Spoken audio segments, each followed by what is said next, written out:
Hi, I'm Skip Nipper. Welcome to my podcast, where I tell you about not only Nashville's great baseball history and traditions, shot to right, a one-hop liner, but certainly about its past. And you will hear a little bit about its present and future, too. Yes, he can. It makes the waist-high catch.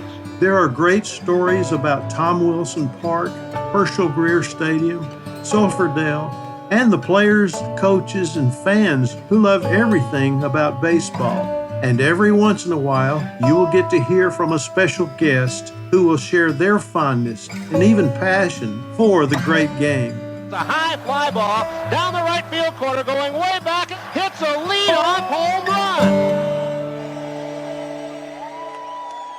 Today is Memorial Day, May the 26th, 2025. And, of course, a day to remember fallen heroes who died while serving the United States. While it may be easy for you and me to stop and honor them, I'm sure it is hard for family members and spouses, moms and dads, sons and daughters. For them, it's a special day indeed. Now, Memorial Day used to be held on May 31st of each year, but now it is observed on the last Monday of May. In 1968, Congress changed its observance to the last Monday in May, and in 1971 standardized its name as Memorial Day. For some, Memorial Day is considered the unofficial beginning of summer in the United States. Now, this morning, I was reading on ESPN that since it's Memorial Day, we are officially free to look at the standings. What? What did that mean? Well, here's what it says. The saying goes that you should avoid checking the standings until Memorial Day because by that point, teams have played, finally, enough games through 2 months to add meaning to what we're seeing play out in every division. Now, this article is written particularly to Major League Baseball. And according to Elias Sports Bureau data, 59% of Major League teams that were in sole possession of first place on the morning of June 1 have gone on to win their division in the wild card era. Now, that's since 1995 and excludes 2020. I was also reading this morning about the Nashville Sounds and their last league championship. And I'm going to try to put two things together here for you, and I hope you'll understand. But bear with me. The Sounds won their first Southern League pennant in 1979 when the team was in their second year, and they repeated in 1982. It's hard to believe, but the next pennant would not occur for another 23 years, the 2005 team, although division titles have been won since then.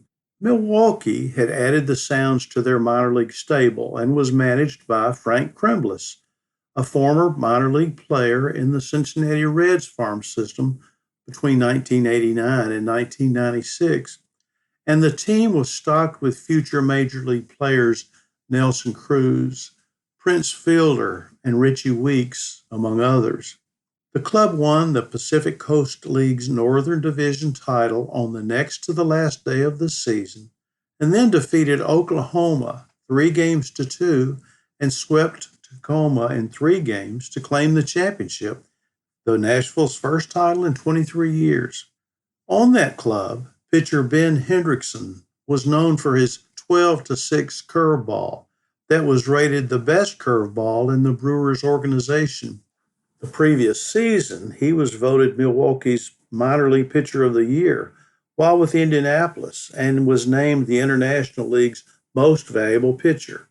Now, he was only 6-12 during the 2005 season, but he finished 6th in the PCL with 122 strikeouts in 155 2/3 innings, an average of 7.1 strikeouts per 9 innings. Prince Fielder was a star at first base on the 2005 team.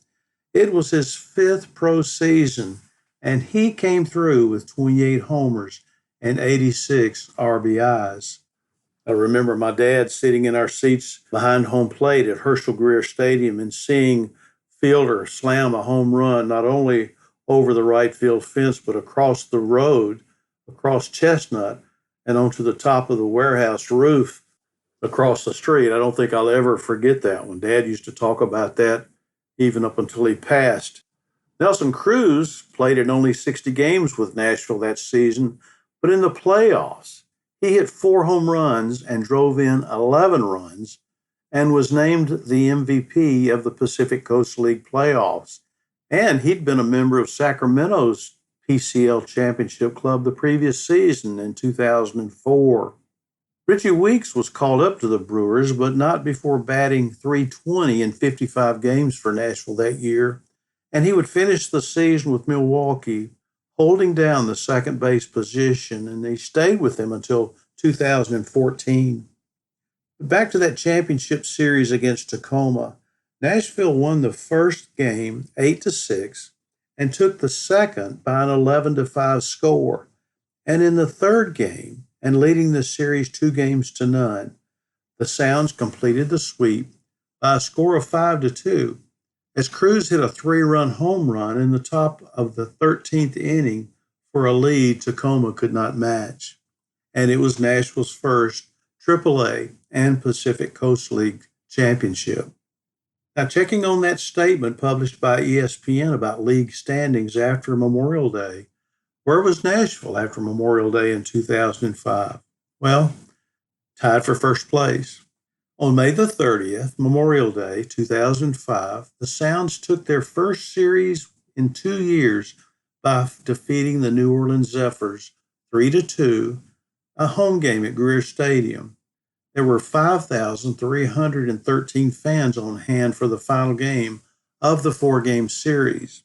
And the win gave Nashville a 27-25 record as they gained a share of first place in the PCL American Conference Northern Division with Memphis, who had a 26-24 mark. It was a game in which Weeks extended his 7-game hitting streak, scored the first run of the game, and his single in the 5th inning drove in the deciding run. Hendrickson was the game winner, his second of the young season against 4 losses, but it was his first win as a starter. Now, Nashville would go on to a 75-69 record, 3 games ahead of the Omaha Royals in their division. And since the Memorial Day win, the Sounds would have 48 wins against 44 losses. Not a great feat, but good enough to propel the club into the playoffs. And you may be interested to know that in 2005, the Nashville Sounds had a total attendance of 436,868, while Sacramento led all teams with 755,750. Well, I hope you enjoyed this step back in time. I hope you will come back again real soon. And in the meantime, let us all remember those who died while serving this great country so that we can go to ball games as we do and enjoy them. And also, as always, thanks for listening.